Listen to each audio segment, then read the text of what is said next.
पहले जो पढ़ेंगे वो है इंटरसेप्टिंग फॉर्म। तो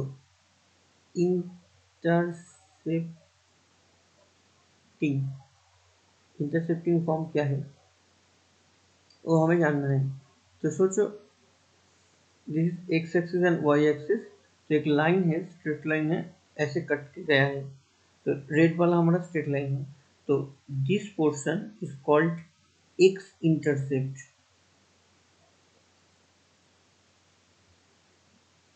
and this portion called y intercept. ठीक है। अब सोचो, जो एक्स इंटरसेप्ट है उसको हमने डिनोट किया ए से, मतलब ए वाला जो डिस्टेंस है दिस इज ए, एंड जो वाई इंटरसेप्ट है उसको हम पी से डिनोट किए हैं।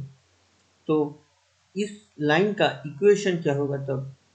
तो इक्वेशन ऑफ दिस लाइन, इसका इक्वेशन आएगा x by a plus y by b equal to 1। This is intercepting form. क्या फॉर्म है?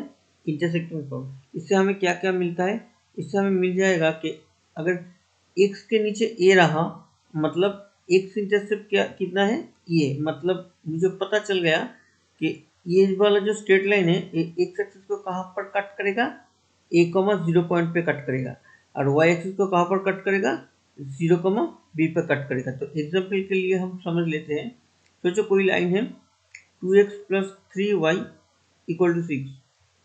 तो इसका x इंटरसेप्ट क्या होगा, y इंटरसेप्ट क्या होगा, मुझे जानना है। तो हम क्या करेंगे, 2x प्लस 3y, मुझे क्या चाहिए, राइट हैंड साइड में 1 चाहिए, 1। तो हम पूरा इसको 6 से डिवाइड कर लिए। अब 2x by 6 plus 3y by 6 equal to 1। So x by 3 plus y by 2 equal to 1। मतलब यहाँ पर मुझे क्या मिल गया, एक्स इंटरसेप्ट कितना है मेरा? एक्स इंटरसेप्ट है 3। तो x intercept equal to 3 and y intercept क्या होगा? It's equal to 2। मतलब ये वाला जो लाइन है इसको अगर ड्रॉ करे तो ये वाला लाइन कहाँ पर किया है? एक्स एक्सिस को कहाँ पर कट करेगा? 3,0 में, और वाई एक्सिस को कहाँ पर कट करेगा? 0,2 में। मतलब 3,0 अगर यहाँ पर हम ले और 0,2 अगर यहाँ पर ले तो लाइन ऐसे गया है। क्लियर है? तो मुझे इंटरसेक्टिंग फॉर्म से कहाँ पर कट किया है एक्स एक्सिस और वाई एक्सिस को, ये हमें पता चल जाता है। ओके। अच्छा, एक बात है यहाँ पर, बहुत सारे लोगों को सोच सकते हो तुम लोग कि एक्स इंटरसेप्ट वाई इंटरसेप्ट ये ऑलवेज पॉजिटिव होगा। तो ऐसा नहीं होता।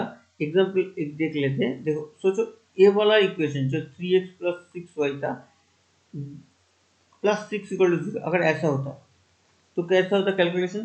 तो 2x plus 3y equal to -6 होता, हम -6 से डिवाइड करेंगे। तो 2x by -6 plus 3y by -6 equal to 1। तो यहाँ पर हमें मिल जाएगा x by -3 plus y by -2। मतलब x इंटरसेप्ट, सॉरी, तो x इंटरसेप्ट ये कितना आएगा? इट्स -3 एंड y इंटरसेप्ट कितना आएगा? y इंटरसेप्ट आएगा हमारा -2। मतलब एक्स एक्सिस को कहाँ पर कट करेगा? एक्स एक्सिस को जहाँ पर कट करेगा इसको देखना है हमें। ठीक है, एक्स एक्सिस को कहाँ पर कट करेगा? -3,0 में, एंड y एक्सिस को कहाँ पर कट करेगा? इट्स 0,-2। मतलब एक्स इंटरसेप्ट वाई इंटरसेप्ट ये नेगेटिव भी हो सकता है। तो इसका अगर पिक्चर निकाले, इस वाले लाइन का अगर पिक्चर निकाले तो क्या ऐसे आएगा? ऐसे देख लो, 0, सॉरी -3,0, मतलब यहाँ पर, और 0, -2 मतलब यहाँ पर नीचे। तो लाइन जाएगा यहाँ से, सॉरी, ये लाइन यहाँ से ऐसे जाएगा, स्ट्रेट से जाएगा। ओके, ऐसा नहीं होता, फिर भी दिखा देते हैं, चलो ऐसे। ओके, क्लियर हुआ? तो ये वाला लाइन हमारा क्या आया? This is 2x plus 3y plus 6 equal to 0। Okay. अच्छा, अब और एक चीज़ हमें सीखना है। तो पहले इससे एक दो मैथ थोड़ा कर ले, एक दो मैथ थोड़ा कर लेते हैं। तो find the straight line which passes sector find the point of intersection of the straight line। एक स्ट्रेट लाइन चाहिए जो इन दोनों स्ट्रेट लाइन का इंटरसेक्शन से गया है and make an equal intercept upon the coordinate axis. मतलब क्या है? मतलब है, पिक्चर पहले देख लेते हैं। This is x axis and y axis मेरे पास दिया हुआ है। एक स्ट्रेट लाइन चाहिए जो स्ट्रेट लाइन क्या है, इन दोनों स्ट्रेट लाइन का इंटरसेक्शन से गया है एंड मेक इक्वल इंटरसेप्ट।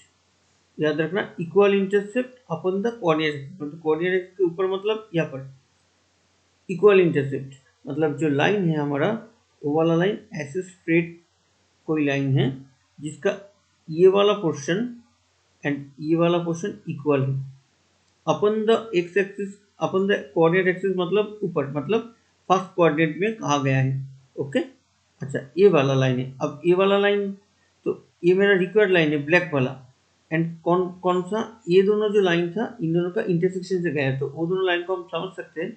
तो वो दोनों लाइन शायद सोचो यहाँ पर था, कहीं पर, यहाँ पर, यहाँ पर नहीं, सोच लो ये वाला लाइन ऐसे चला गया है और ये जो लाइन था इन दोनों का इंटरसेक्शन, ये पहले वाला लाइन है, ये हमारा 3x minus 4y plus 1 equal to 0 वाला लाइन है।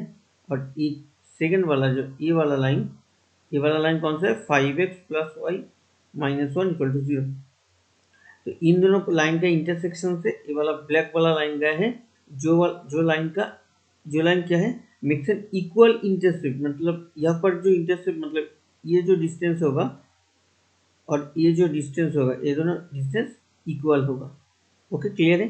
तो हम इसका आंसर कैसे निकालें, मतलब इक्वेशन कैसे निकालें?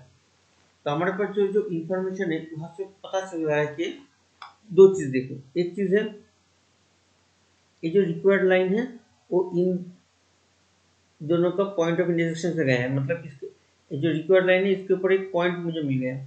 कौन सा पॉइंट? ये जो इंटरसेक्टिंग वाला पॉइंट है, ठीक है। तो पॉइंट दिया हुआ है और क्या चाहिए, और देखो यहाँ पर इक्वल इंटरसेप्ट, ये वाला पॉइंट दिया हुआ है।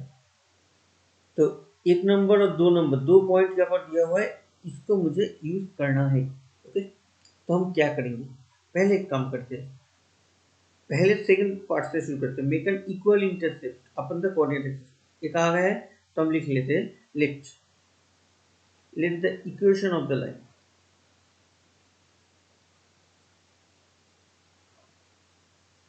B. Equation of the line क्या लिखेंगे, x बाई ए। अब यहाँ पर देखो, पिक्चर देख के पता चल रहा है कि इंटरसेप्टिंग फॉर्म में है, मतलब x axis y, x intercept y intercept है, इसलिए मुझे इंटरसेप्टिंग फॉर्म में लेना है। अब क्वेश्चन में तो यहाँ पर इक्वल इंटरसेप्ट कहा गया है, तो मुझे x by a plus y by b ऐसे नहीं लेना है। क्यों? क्योंकि इक्वल इंटरसेप्ट है, तो मुझे यहाँ पर ए ही लेना पड़ेगा, क्योंकि ये क्वेश्चन अगर ए होगा तो इक्वल इंटरसेप्ट के लिए ये भी क्वेश्चन यही होगा। इक्वल इंटरसेप्ट, ये नीचे वाला क्वेश्चन क्या होता है, हमने कहा था तब, ये नीचे एक्स के नीचे जो रहता है एक्स इंटरसेप्ट, वाई के नीचे जो रहता है वो वाई इंटरसेप्ट है। अब दोनों इक्वल यहाँ पर दिया हुआ है, मतलब मुझे ए और बी ऐसा नहीं लेना है, मुझे दोनों को ही सेम लेना है, तो दोनों को ही हम ये ले लेंगे। ओके, क्लियर हुआ? ओके, अब इक्वल टू क्या है, इक्वल टू 1। अब एक्स कैलकुलेशन करो, इक्वल टू क्या आएगा, 1 आएगा, तो इसको एक नंबर देके हम छोड़ देते हैं। अब मुझे क्या चाहिए, ये ब्लैक वाला लाइन का इक्वेशन मुझे मिल गया इन टर्म्स ऑफ ए। अब ये ब्लैक वाला लाइन क्या, इन दोनों लाइन का इंटरसेक्टिंग से गया है, तो मुझे ये दोनों लाइन का इंटरसेक्टिंग पॉइंट ढूंढना है। तो कैसे ढूंढेंगे, कर लेते हैं, राफ में भी कर सकते हो, नहीं भी चाहो तो ये तुम राफ में भी कर सकते हो, क्योंकि अब क्लास 11 हो गया है, तो इसका कैलकुलेशन हम लोगों को नहीं चाहिए, एग्जाम में दिखाना नहीं है, सिर्फ आंसर लिखने से भी चलेगा इंटरसेक्टिंग पॉइंट। तुम्हारे टाइप से करना, हम क्रॉस मल्टीप्लिकेशन मेथड यूज करेंगे तो जल्दी हो जाएगा, वहाँ से 20 सेकंड के अंदर अंदर आंसर आ जाएगा, देख लो। तो यहाँ पर फॉर्मूला तुम लोग को पता है, रूल्स पता है, या तो तुम लोग वो वाला पोर्शन कर लेना अपने टाइप से, हम अपने टाइप से कर लेते हैं, ठीक है। देख के तो कैलकुलेशन में ठीक है, करो। तो दिस इज -4 + 4,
ठीक है। अच्छा, तो पॉइंट ऑफ इंटरसेक्शन में क्या मिला, यहाँ पर ये रफ है, ठीक है, इसको दिखाना नहीं है, चाहो तो इसको ना भी दिखा सकते हो, तो रफ। तो पॉइंट ऑफ इंटरसेक्शन क्या मिला, तो हम लिख लेंगे जब पॉइंट ऑफ इंटरसेक्शन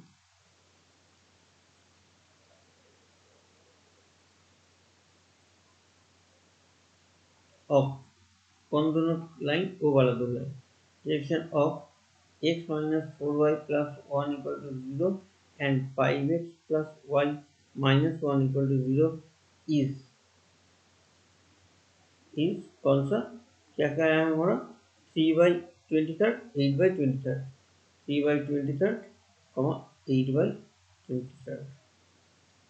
ठीक है। ओके, अब ये पॉइंट ऑफ इंटरसेक्शन तो मुझे मिल गया। अब यहाँ पर पिक्चर में आओ, ये वाला पॉइंट ऑफ इंटरसेक्शन हमें मिल गया है, एक कितना हुआ 3/23 एंड 8/23। अब ये जो पॉइंट ऑफ इंटरसेक्शन है, इससे एक ब्लैक वाला लाइन मेरा रिक्वायर्ड लाइन जा रहा है, दैट मीन्स ये पॉइंट रिक्वायर्ड लाइन को सेटिस्फाई करेगा, क्योंकि पॉइंट जो है वो रिक्वायर्ड लाइन के ऊपर है। ये जो पॉइंट ऑफ इंटरसेक्शन है वो रिक्वायर्ड लाइन के ऊपर है, क्योंकि रिक्वायर्ड वाला जो लाइन है वो इन दोनों का इंटरसेक्शन से जा रहा था, क्वेश्चन में ये कहा गया है। तो ये वाला पॉइंट इक्वेशन को सेटिस्फाई करेगा, क्वेश्चन नंबर इक्वेशन नंबर 1 को सेटिस्फाई करेगा। सो since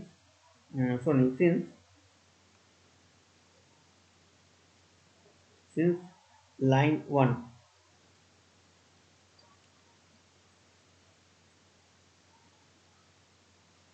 passing through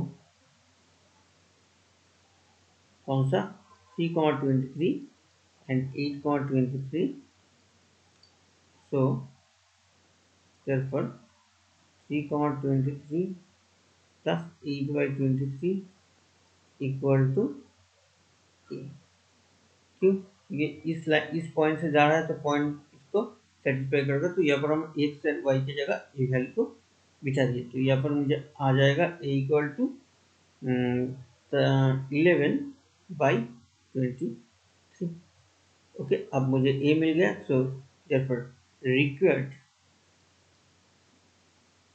equation of straight line is x plus y equal to 11/23। यहाँ पर भी आंसर तुम रख सकते हो, कोई प्रॉब्लम नहीं। क्लियर हुआ? ओके, अब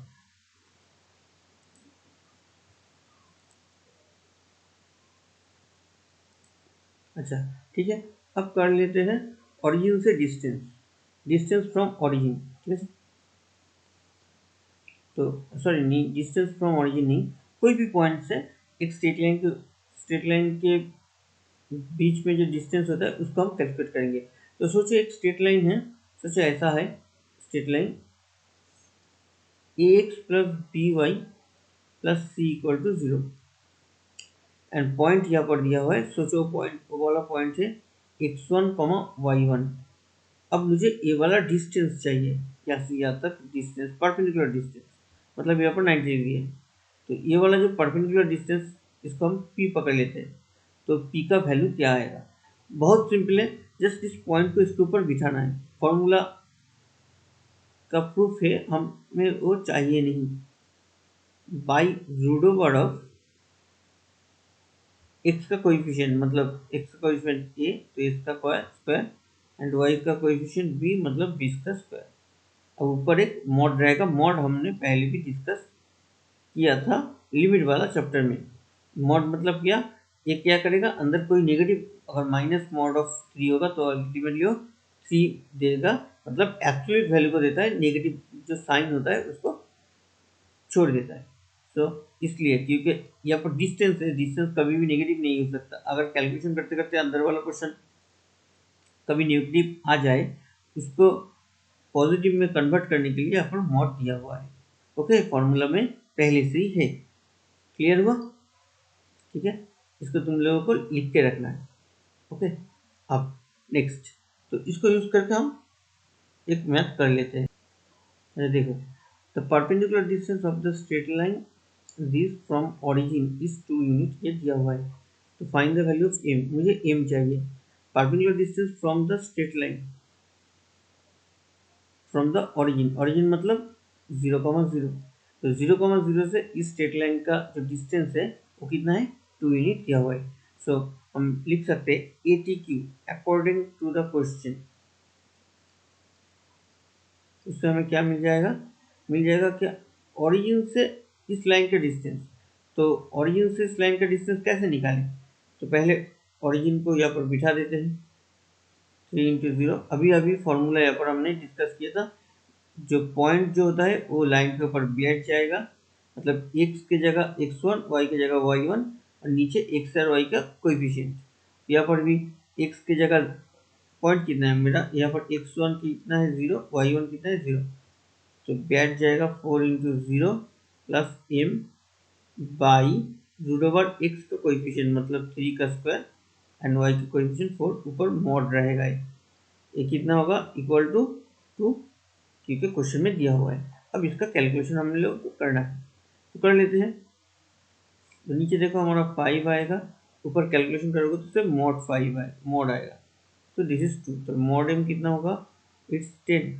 एम कितना आएगा? इट्स ±10। ये हमने लिमिट में डिस्कस किए थे। क्यों? क्योंकि देखो 3 का मॉड लेंगे तो 3 आता है, -3 का मॉड लेंगे तब भी 3 आता है। तो ये वाला 3 कहाँ से आया? 3 का मॉड लेके या -3 का मॉड लेके, पता नहीं।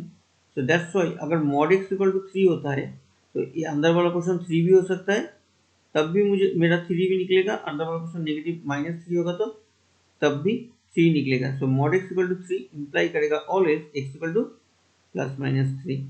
ओके, यही याद रखना है हम लोग को। तो दैट्स वाई यहाँ पर भी देखो m इक्वल टू हमारा ±10 आ गया है।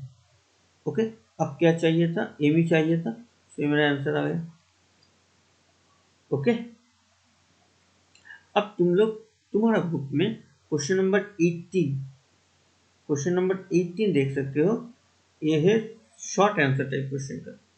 शॉर्ट आंसर टाइप जो क्वेश्चन है उसका 18 देखो। ठीक है, देखो वहाँ पर क्या दिया हुआ है, find the equation of the straight line. पढ़ लो पहले।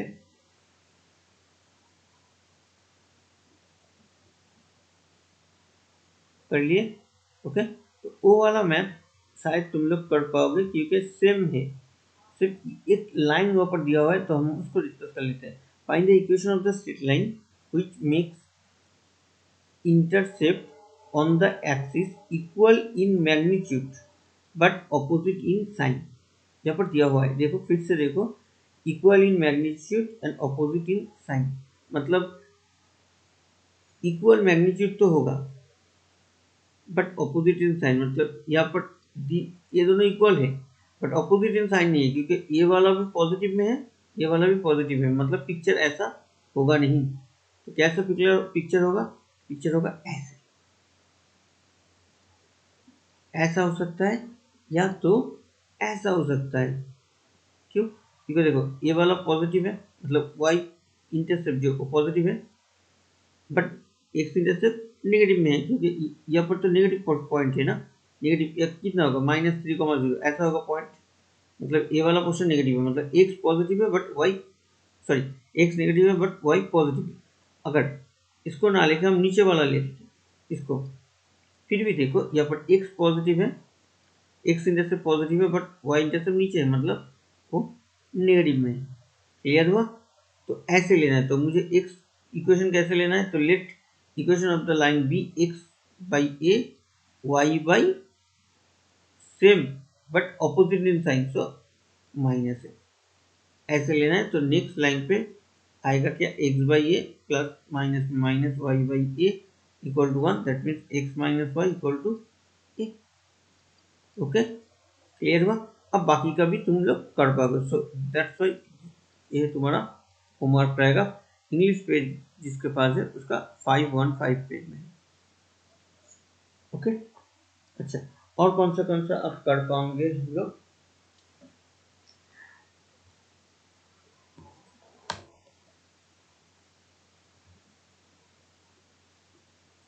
इक्वल इंटरसेप्ट मैग्नीट्यूड, हाँ देखो 14 में एक math, find the equation of the line which passes through the point कितना पॉइंट से जा रहा है, 4, make intercept on the axis equal in magnitude and of the same sign. मतलब इक्वल इन मैग्नीट्यूड, इंटरसेप्ट क्या है, इक्वल, मतलब X by A Y by A ही लेना है, ठीक है। सेम साइन कहा गया है, तो इस ये अगर ए होगा तो ए भी ए ही आएगा। किस पॉइंट से जा रहा है, इस पॉइंट से जा रहा है। अभी अभी हम लोगों ने ये वाला मैथ कर लिया था, इंटरसेक्टिंग वाला। देखो सेम मैथ है, इसमें तो मुझे इंटरसेक्टिंग पॉइंट को ढूंढना पड़ा था कैलकुलेशन करके, बट यहाँ पर वो दिया हुआ है, पढ़ लो, ठीक है। मतलब ये जो आएगा x plus Y equal to A, अब क्या करना है, इस पॉइंट को यहाँ पर बिठा देना है, मतलब x इस पॉइंट को बिठा देना है, मतलब x की जगह 4, y की जगह -6, ए आएगा हमारा -2। सो रिक्वायर्ड लाइन क्या आया, हमारा रिक्वायर्ड लाइन आएगा x plus Y equal to, तो ऐसे नहीं निकलेंगे, इसको अच्छी तरीके से लिखेंगे x। ओके, और सेकंड पार्ट में आते हैं, equal in magnitude but opposite in sign. मतलब इक्वल मैग्नीट्यूड तो इक्वल है बट ऑपोजिट इन साइन, मतलब यहाँ पर माइनस होगा, मतलब x minus Y equal to A आएगा। फिर से मुझे 4, -6 पॉइंट बिठाना है, बाकी का तुम लोग को पता है कैसे करना है, तो ये तुम्हारा होमवर्क रहेगा। ओके, तो और कौन सा हो जाएगा, इससे इक्वल मैग्नीट्यूड का और कौन सा, हम्म,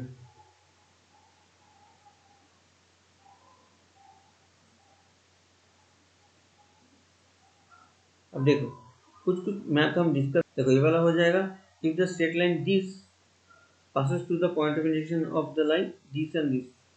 तो ये वाला लाइन कहाँ से जा रहा है, इन दोनों का पॉइंट ऑफ इंटरसेक्शन से जा रहा है, ठीक है। मतलब इस लाइन को हम ड्रॉ करें ऐसे, और इन दोनों लाइन को हम ड्रॉ करें ऐसे,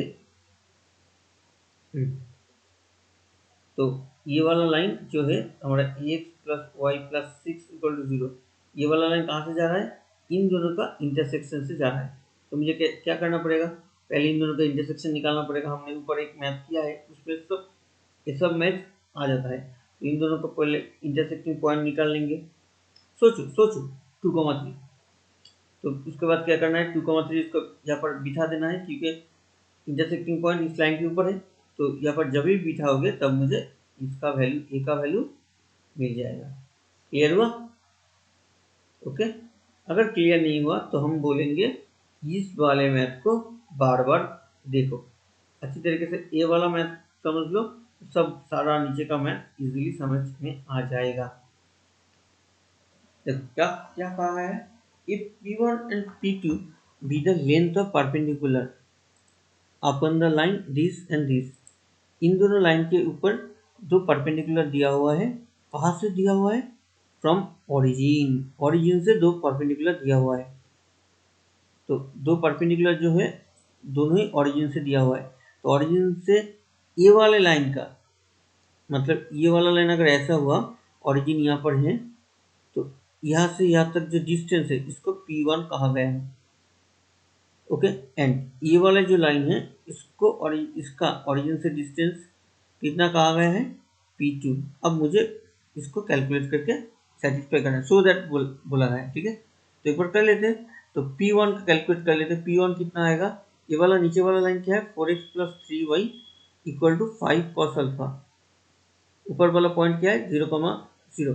तो P1 कैलकुलेट कर लेते हैं। देयरफॉर P1 एग्जाम में भी ऐसे ही लिखना है और कुछ नहीं लिखना है इस वाले मैथ के लिए, क्योंकि यहाँ पर डिटेल में सब कुछ दिया हुआ है, तो लेट करने का कोई ज़रूरत नहीं। तो हम क्या करेंगे? तो पहले इसको सजा लेते हैं, ये वाला लाइन को 4x + 3y। हमारा जो कंडीशन था कांस्टेंट वाला पोर्शन लेफ्ट में चाहिए हमें,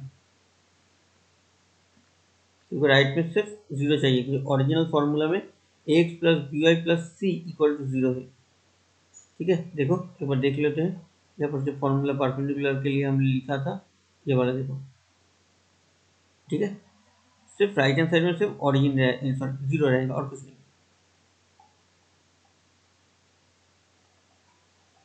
अब ओरिजिन 0, 3 × 0 -5 cos अल्फा। बाई क्या आएगा? एक का कोएफिशिएंट कितना है? 4। वाई का कोएफिशिएंट कितना है? 4 इसमें एक मॉड रहता है। अब ऊपर आएगा -5 cos अल्फा, उसका मॉड नीचे आएगा सिर्फ 5, तो ये आएगा P1। अब क्वेश्चन में देखो यहाँ पर P1 का ऊपर स्क्वायर भी है, तो हम क्या करते हैं? स्क्वायर कर लेते हैं। जब भी तुम स्क्वायर करोगे, जैसे -3 इसका मॉड निकलेंगे तो क्या होगा? 3। अब इसके ऊपर अगर हम स्क्वायर लगाएं तो अल्टीमेटली कितना आएगा? 9। मतलब मॉड अगर स्क्वायर के ऊपर काम करेगा तो पूरा अंदर वाला को पॉजिटिव करके उसका होल स्क्वायर दे देता है। ठीक है, तो ऐसे यहाँ पर भी जब कैलकुलेट होंगे तो माइनस एब्जॉर्ब हो जाएगा, तो बीच का लाइन हम नहीं करते। कॉस अल्फा इसका मॉड रहेगा। अब जब हम स्क्वायर लगाएंगे तो स्क्वायर ऊपर अंदर जाएगा, 25 करेगा, कॉस के ऊपर भी स्क्वायर करेगा, मॉड वैनिश हो जाएगा। ओके, सो दैट्स वाई यहाँ पर भी ऐसे ही करेंगे। तो 5 का 25 आएगा, दिस इज कॉस स्क्वायर। मतलब हम यहाँ से कंक्लूड कर सकते हैं कि मॉड ऑफ स्क्वायर कितना आएगा? Is only. इसको लिख के रखो, हर वक्त काम आएगा। नीचे आएगा हमारा 25, क्योंकि स्क्वायर किया थे, तो ultimately this is cos square of. Okay, अब हम क्या करेंगे? P2 नहीं कैलकुलेट करेंगे, क्यों? क्योंकि वो तुम लोगों के लिए होमवर्क रहेगा। ठीक है, ना कर पाओगे तो हम नेक्स्ट क्लास में बताएंगे, अदरवाइज आई थिंक कर पाओगे, कोई प्रॉब्लम नहीं होगा। ठीक है, इसको पहले देख लो अच्छी तरीके से। ओके, नेक्स्ट करते हैं। क्या कहा गया है? Find the equation of a straight line, find the equation of a straight line through the point 3,2। मतलब जो लाइन है 3,2 से जा रहा है, and point of intersection of the line this and this. मतलब रिक्वायर्ड वाला जो लाइन है वो क्लियर हो गया। जो रिक्वायर्ड वाला लाइन है हमारा वो 3,2 से जा रहा है, और क्या है वो वाला लाइन? ये जो दोनों लाइन है इन दोनों के इंटरसेक्शन से जा रहा है। तो find the equation of the line, तो बहुत इजी हो गया। क्यों? क्योंकि लाइन के ऊपर मेरे पास दो पॉइंट है, एक तो 3,2 दिया हुआ है और एक इन दोनों का इंटरसेक्शन से मिल जाएगा। तो इन दोनों का इंटरसेक्शन से हम निकाल लेते हैं। इन दोनों का इंटरसेक्शन क्या होगा? ये वाला एक लाइन है और एक 5 को -+3 = 0 एक वाला लाइन है। तो देखते तो लग रहा है x का वैल्यू अगर 2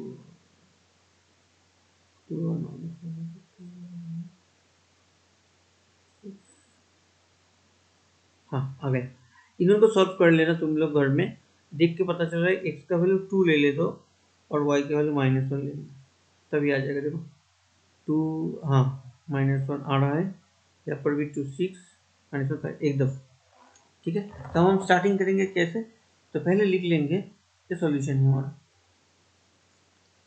तो 3x + Y minus 5 equal to 0, इसको नंबर देंगे 1, and x plus 5y plus 3 equal to 0, इसको नंबर देंगे 2। अब मुझे क्या चाहिए? सो therefore point of intersection,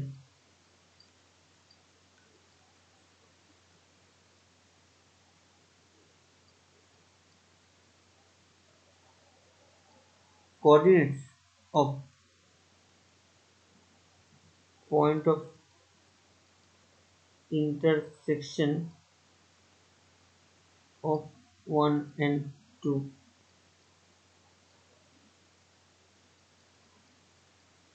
are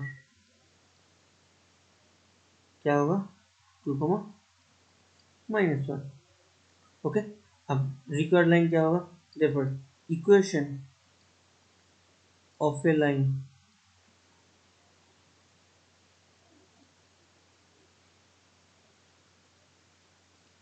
passing through 2, -1 and कौन सा? 3, 2 is y minus y1 मतलब +1 बाई x माइनस x1 मतलब 2 equal to y1 minus y2 minus y1, वही तो हम क्या करेंगे, यहाँ पर जो था उसको लिख लो।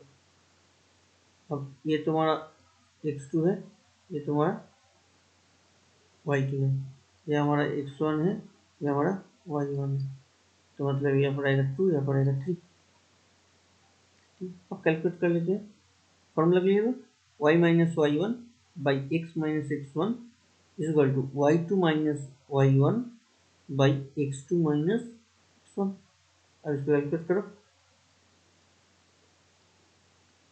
ऊपर 3 नीचे 1, इंटू करते हैं 3x minus 6 equal to y plus 1, so 3x minus y minus 7 equal to 0। ठीक है, मिल गया। अब क्या बाकी रहेगा? Also find the length of the portion of the line intercept between the coordinate axis. का मतलब क्या है? Also find the length of the portion of the line, line कौन सा है जो हमारा निकला है? ये वाला line intercept between the coordinate axis, intercept between the coordinate axis मतलब क्या? मतलब ये वाला लाइन को पहले हम यहाँ पर ड्रॉ करें।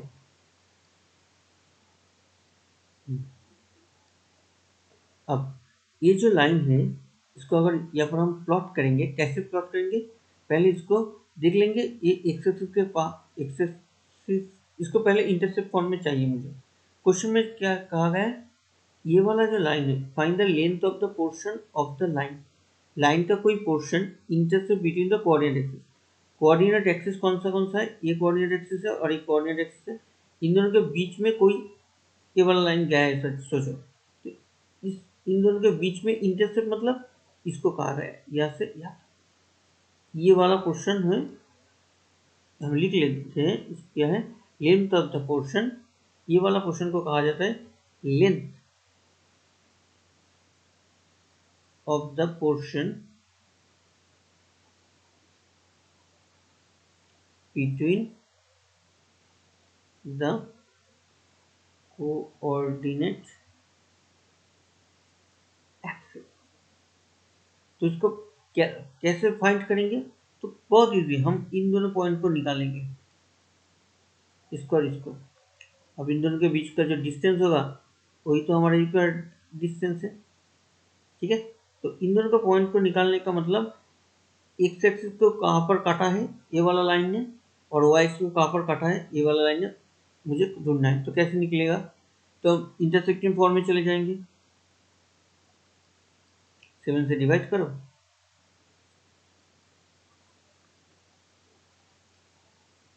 अब इंटरसेक्टिंग फॉर्म में क्या था? X by a plus y by b equal to 1। अगर ऐसा होता है तो इसके नीचे ए है, मतलब एक्स एक्सिस को कटेगा 1, 0 में, और एक्स को कटेगा 0, बी में। इस फॉर्म को मुझे याद रखना है। तो यहाँ पर देखो एक्स बाई ये कितना आएगा? 7/3, और यहाँ पर भी मुझे वाई यहाँ पर प्लस चाहिए, -7 इक्वल टू 1। ओके, अब मतलब एक्स इंटरसेप्ट कितना हुआ 7/3, वाई इंटरसेप्ट कितना है -7, एक्स एक्सिस को कहाँ पर कटा है, therefore the line therefore this line cuts axis at the point, एक आएगा -3,0 एंड और एक आएगा 0,-7, therefore length of the portion between the coordinate axis is, क्या होगा, डिस्टेंस बिटवीन 2 पॉइंट्स, कौन सा 7-3, फॉर्मूला क्या है हमारा x1 - x2, या तो ऐसे भी लिख सकते हो, है x1 - x2 whole square plus y1 - y2 whole square. उल्टा भी लिख सकते हो, y2 - y1 x2 - x1 एक ही है क्योंकि होल स्क्वायर के अंदर है। तो जो करना सेम करना, मतलब यहाँ पर मैंने x1 को पहले रखा, यहाँ पर भी y1 को पहले ही रखना है। तो x1 क्या है मेरा 7/3, ये वाला, y1 कितना है, x2 कितना है 0, तो -0 होल स्क्वायर एंड x2 कितना, y1 कितना है 0, ये मेरा y1, और ये कितना है y2, इट्स ऑल्सो -7, सो -+7। अब यहाँ पर आएगा, ठीक है, तो यहाँ पर कैलकुलेट कर लो कितना आएगा 49/9 प्लस 49, कैलकुलेट करना है 49 प्लस 49 इंटू 9/9 है, तो दिमाग लगाएंगे, इंटू नहीं करेंगे, क्यों करेंगे, दोनों से 49 को कॉमन ले लेंगे, ऐसे 49 को सोचो x, तो x प्लस कितना है x इंटू 9, मतलब एक्चुअल में एक कितना है 10x, मतलब यहाँ पर हम इंटू 10 पकड़ सकते हैं बाई 9, ऐसे भी चलता है, कोई प्रॉब्लम नहीं, तो हम ऐसे भी कर सकते हैं शॉर्टकट में। तो 49 का करेंगे तो 7 आएगा, इसका करेंगे तो 3 आएगा, अर्निंग का √10, यहाँ पर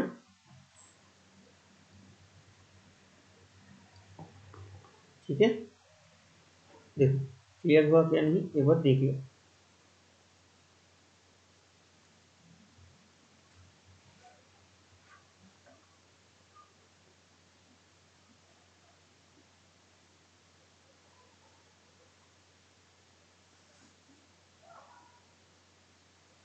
ओके, ठीक है, आज इतना तक ही रखते हैं।